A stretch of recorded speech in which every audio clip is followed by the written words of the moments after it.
ایک دفعہ ہارون الرشید اپنی کھڑکی میں سے نیچے دیکھ رہا تھا۔ سامنے مسجد کے دروازے پر امام ابو یوسف رحمۃ اللہ علیہ تشریف لا رہے تھے اور ساتھ میں ان کے 2 شاگرد تھے۔ ان دونوں کی کوشش تھی کہ امام ابو یوسف رحمۃ اللہ علیہ کے جوتے میں اٹھاؤں۔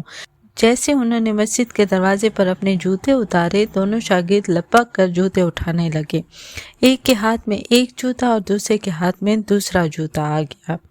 پھر دونوں نے فیصلہ کیا اور اس کا حل یہ نکالا کہ ایک رومال میں دونوں جوتے رکھے، ایک نے ایک طرف سے پکڑا اور دوسرے نے دوسری طرف سے۔